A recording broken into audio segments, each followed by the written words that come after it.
কাতারের ব্যবস্থাপনায় জার্মানি থেকে কাল আসছে এয়ার অ্যাম্বুলেন্স। রোববার লন্ডনে নেওয়া হতে পারে বেগম জিয়াকে। শারীরিক অবস্থা বিবেচনায় চূড়ান্ত সিদ্ধান্ত নেবে মেডিকেল বোর্ড।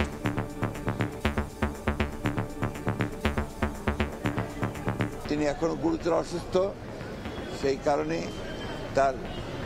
তিনি ফ্লাই করতে পারবেন কিনা সেটা ডাক্তাররা নিশ্চিত করলেই তাকে ফ্লাই করে নিয়ে যাওয়া হবে। ঢাকায় পৌঁছেই এভার কেয়ারের শাশুড়ির স্বাস্থ্যের খোঁজ নিলেন ডাক্তার জুবাইদা।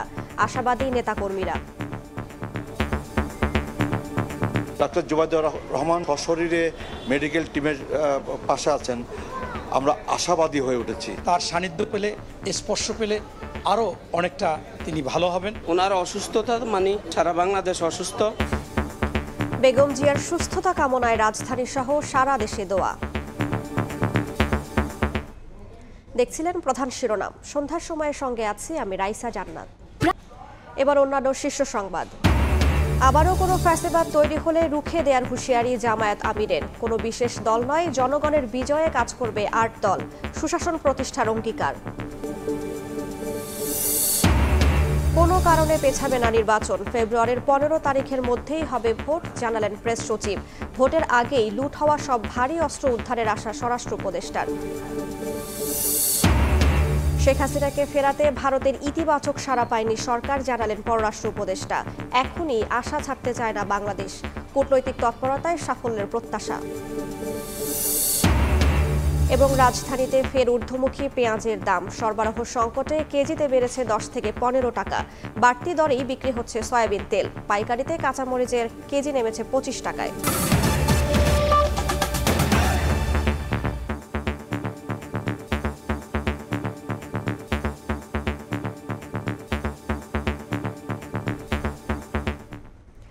কাতারের ব্যবস্থাপনায় জার্মানি থেকে কাল বিকেলে ঢাকায় আসছে এয়ার অ্যাম্বুলেন্স।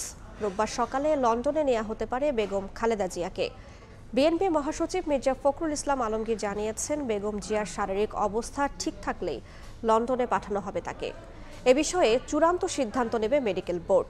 এদিকে দেশে পৌঁছে এভার কেয়ারে গিয়ে শাশুড়ির স্বাস্থ্যের খোঁজ খবর নেন ডাক্তার জুবাইদা রহমান।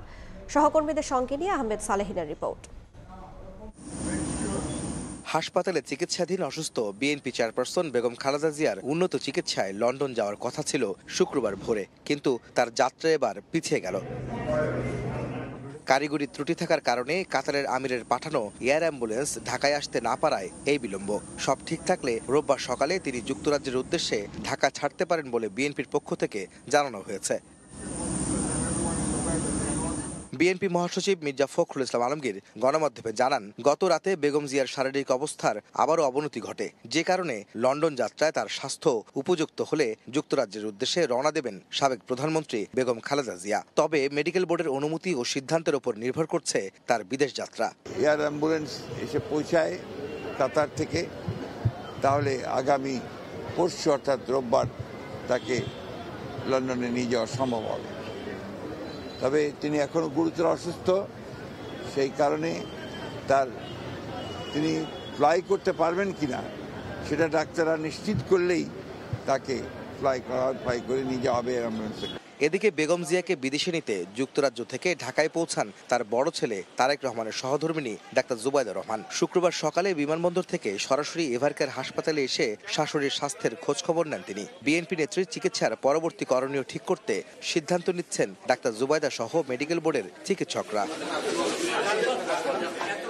গত ২৩ নভেম্বর থেকে রাজধানীর এভারকেয়ার হাসপাতালে ভর্তি আছেন সাবেক প্রধানমন্ত্রী বেগম খালেদা জিয়া। স্বাস্থ্যের অবনতি হলে ২৭ নভেম্বর সিসিউতে স্থানান্তর করা হয় তাকে। এরপর থেকেই হাসপাতালে চিকিৎসকদের নিবিড় পর্যবেক্ষণে আছেন বিএনপি চেয়ারপারসন।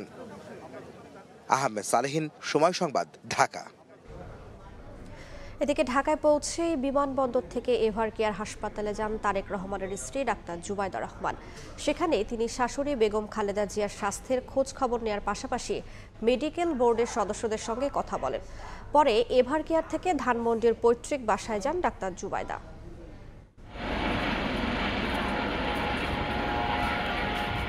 শাশুড়ি বিএনপি চেয়ারপারসন বেগম খালেদা জিয়ার চিকিৎসা পর্যবেক্ষণ ও যুক্তরাজ্যে নিতে লন্ডন থেকে ঢাকায় পুত্রবধূ ডাক্তার জুবাইদা রহমান।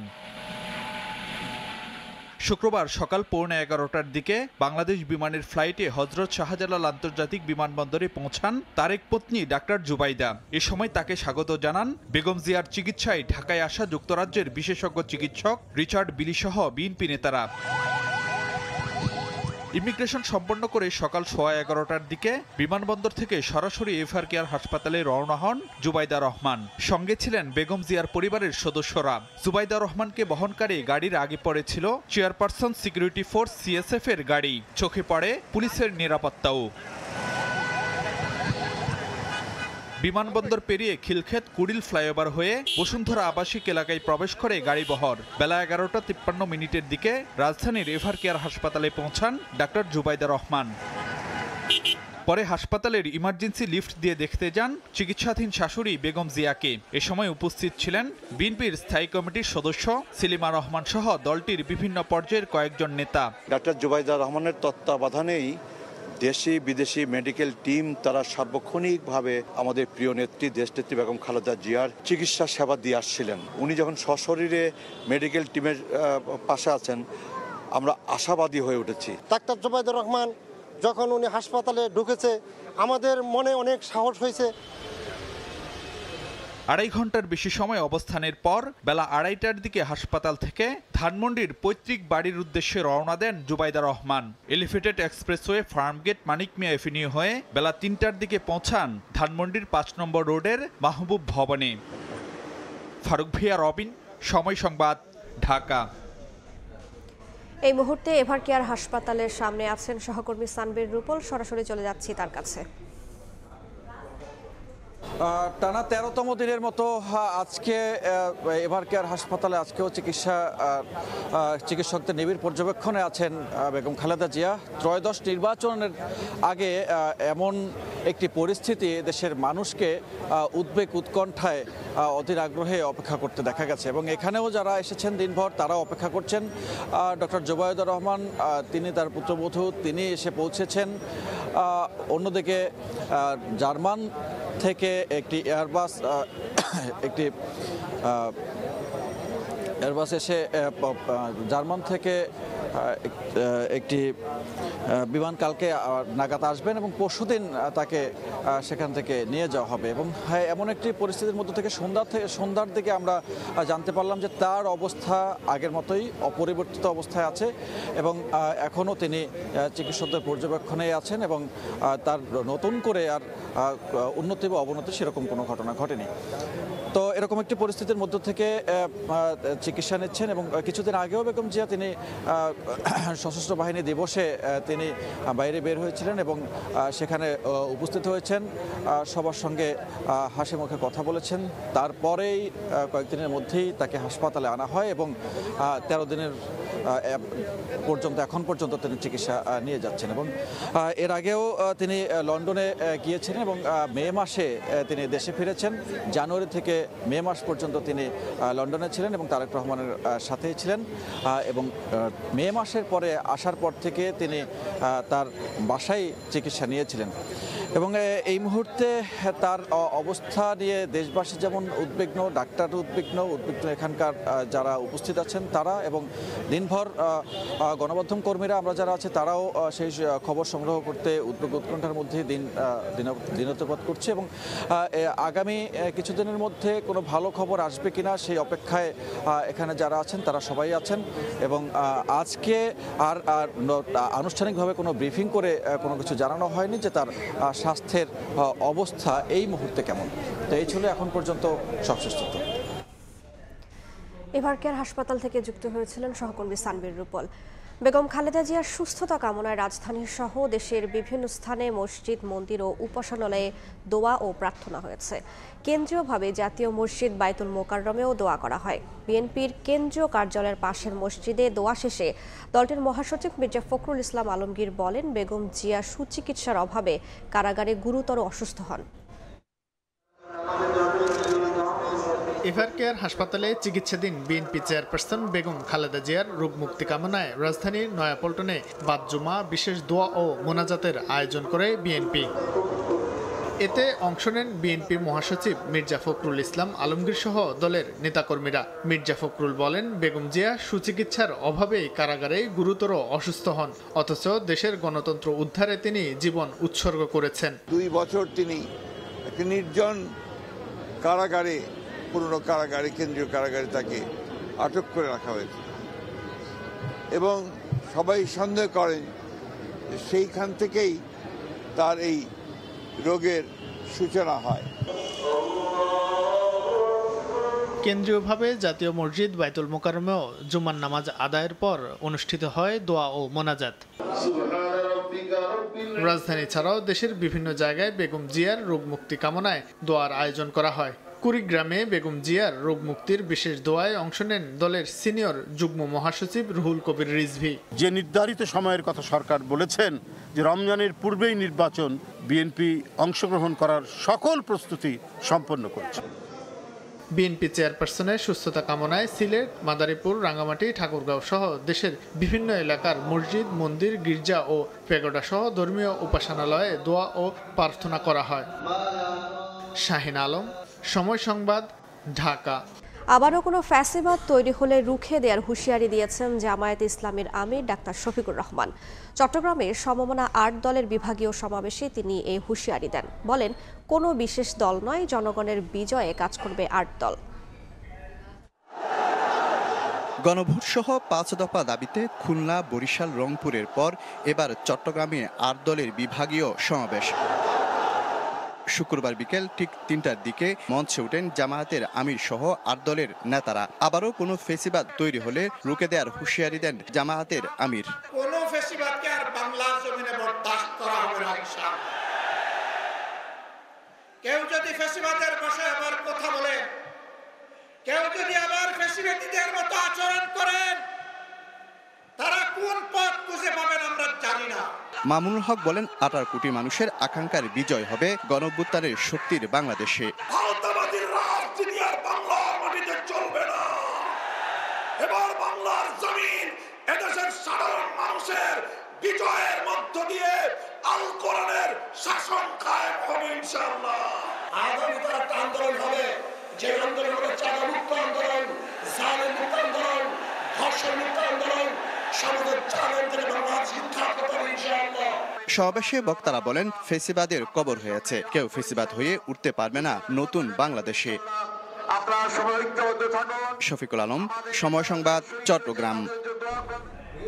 তফসিল নিয়ে সিদ্ধান্ত নেবে ইসি। এনসিপি চায় সব দল রাজনৈতিকভাবে প্রস্তুত হওয়ার পর তফসিল হোক। রাজধানীতে এক অনুষ্ঠান শেষে কথা বলেন দলটির আহ্বায়ক নাহিদ ইসলাম। যেহেতু ফেব্রুয়ারিতে নির্বাচন হবে এবং একটা তারিখ ঠিক হয়েছে, তো সেই অনুযায়ী তো তফসিল আমরা জানি 60 দিন অথবা 45 দিন সেই অনুযায়ী দিতে হয়। সেই অনুযায়ী নির্বাচন কমিশন সিদ্ধান্ত নিবে। তফসিল হয়তো 2 দিন আগে আর পরে দিবে। নির্বাচন কমিশন যাতে সকল রাজনৈতিক দলকে ঐক্যবদ্ধ করে নির্বাচনের যাত্রাটা শুরু করে।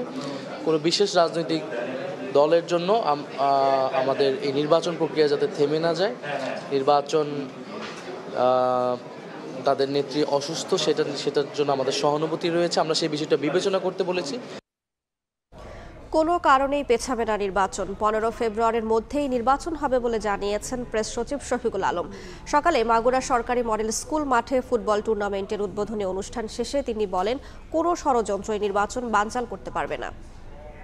15 ফেব্রুয়ারির মধ্যে ইলেকশন হবে এবং ইনশাল্লাহ এই ইলেকশনকে বানচাল করার মতো কোনো ধরনের কোনো কনস্পিরেসি কাজ করবে না, কারো ওই শক্তিও নাই এটাকে বানচাল করা। জাতীয় পার্টির ব্যাপারে আমাদের অবস্থান স্পষ্ট।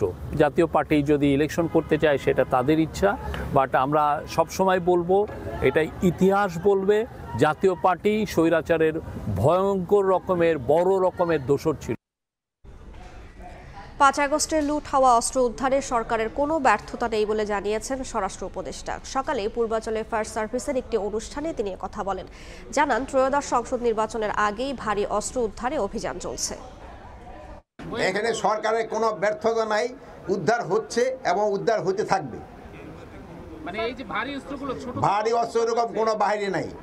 আইনটা করা হয়েছে জনগণ যেন সেবা পায়, জনগণের সেবার জন্য। কোন বাহিনী কি তাদের জন্য না, এটা বাহিনী যে তাদের যদি কোনো সমস্যা থাকে এটাও তারা রিকমান্ড করতে পারবে। আলোচনা হলেও ত্রয়োদশ সংসদ নির্বাচন নিয়ে এখনও দিনক্ষণ নির্ধারণ হয়নি বলে জানিয়েছেন ইসি সচিব আক্তার আহমেদ। এ নিয়ে বিভ্রান্তিমূলক তথ্য না ছড়ানোর অনুরোধ জানিয়েছেন তিনি। কে দিল এটাও জানি না, তফসিলের ডেট কে দিল তাও জানি না, ভোটের তারিখও আমি জানি না। মনের মাধুরী মিশাই দিয়েছে, অন্তত আমি এইটুকুই বলতে পারি। অনেক ধরনের আলোচনা আছে, অনেক ধরনের স্পেকুলেশন আছে, অনেক ধরনের আছে, কিন্তু এখনো পর্যন্ত কমিশন লেভেলে কোনো কিছু ফার্ম করা হয়নি, এটুকু বলতে পারি। দিনক্ষণ তারিখ নিয়ে অনেক আলোচনা হয়েছে, কিন্তু নির্দিষ্ট করা হয়নি এখনো পর্যন্ত। এখন কেউ যদি চালাতে থাকে তাহলে মানুষকে বিভ্রান্ত করার জন্য, এগুলো ঠিক না। সন্ধ্যার সময় আরো থাকছে, ভারতে জ্বালানি তেল সরবরাহ অব্যাহত রাখবে রাশিয়া, জানালেন পুতিন। সন্ত্রাসবাদের বিরুদ্ধে এক হয়ে কাজ করার আহ্বান নরেন্দ্র মোদীর। হাসিনাকে ফেরাতে ভারতের ইতিবাচক সাড়া মেলেনি, সরকার প্রতিক্রিয়ার অপেক্ষায় আছে বলে জানিয়েছেন পররাষ্ট্র উপদেষ্টা মোহাম্মদ তৌহিদ হোসেন। সকালে রংপুরে সাংবাদিকদের তিনি বলেন, এখনই আশা ছাড়তে চায় না বাংলাদেশ। শেখ হাসিনার ব্যাপারে বিষয়টা হচ্ছে যে আমরা তো চেয়েছি যে তাকে ফেরত পাঠানো, যেহেতু উনি একজন কনভিক্টেড, যেহেতু সর্বোচ্চ বিচারিক সংস্থা তাকে একটি শাস্তি দিয়েছে, কিন্তু আমরা ইতিবাচক কোনো সাড়া এখন পর্যন্ত পাইনি। আমরা অপেক্ষা করব, দেখি কি ভারতীয় কর্তৃপক্ষ থেকে কি পাওয়া যায় রিঅ্যাকশন। ফরিদপুরে ধসে পড়ল বাণিজ্যিক দোতলা ভবন, অল্পের জন্য রক্ষা পেল অর্ধ শতাধিক মানুষ। দুপুরে ভবনটির একাংশ ধসে পড়ার পাশাপাশি ফাটল ধরে দোতলায়ও। ক্ষতিগ্রস্ত হয় ভবনে থাকা একটি শোরুমের মালামাল। এ সময় দ্রুত সরে যান নির্মাণ শ্রমিক ও শোরুমটির কর্মচারীরা। তাদের অভিযোগ, নির্মাণাধীন ভবনের পাইলিংয়ের সময় পাশের ভবন কোনো নিরাপত্তা ব্যবস্থা না রাখায় হয় দুর্ঘটনা। দেখছেন সন্ধ্যার সময় দেশের বাইরের খবর। ভারতে জ্বালানি তেল সরবরাহ অব্যাহত রাখার প্রতিশ্রুতি দিয়েছেন রাশিয়ার প্রেসিডেন্ট ভ্লাদিমির পুতিন। শুক্রবার নয়াদিল্লির হায়দ্রাবাদ হাউসে ভারতীয় প্রধানমন্ত্রী নরেন্দ্র মোদীর সঙ্গে রুদ্ধদ্বার বৈঠকের পর যৌথ সংবাদ সম্মেলনে একথা জানান তিনি। এদিকে সন্ত্রাসবাদের বিরুদ্ধে এক হয়ে কাজ করতে পুতিনের প্রতি আহ্বান জানান মোদী। এ পর্যায়ে শীর্ষ সংবাদগুলো জানিয়ে দিচ্ছি আরও একবার। কাতারের ব্যবস্থাপনায় জার্মানি থেকে কাল আসছে এয়ার অ্যাম্বুলেন্স। রোববার লন্ডনে নেওয়া হতে পারে বেগম জিয়াকে। শাশুড়ির স্বাস্থ্যের খোঁজ নিলেন ডাক্তার জুবাইদা। আবার কোনো ফ্যাসিবাদ তৈরি হলে রুখে দেওয়ার হুঁশিয়ারি জামায়াতের। বিশেষ দল নয়, জনগণের বিজয়ে কাজ করবে ৮ দল। সব রাজনৈতিক দল প্রস্তুত হওয়ার পর তফসিল চায় এনসিপি। এবং কোনো কারণে পেছাবে না নির্বাচন, ফেব্রুয়ারির 15 তারিখের মধ্যেই হবে ভোট, জানালেন প্রেস সচিব। দিনক্ষণ নিয়ে বিভ্রান্তি না ছড়ানোর অনুরোধ ইসি সচিবের।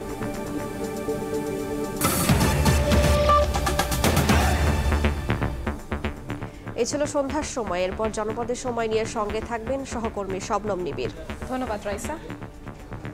জনপদের সময় নিয়ে আসছে কিছুক্ষণ পরই, সঙ্গেই থাকুন সময়ের।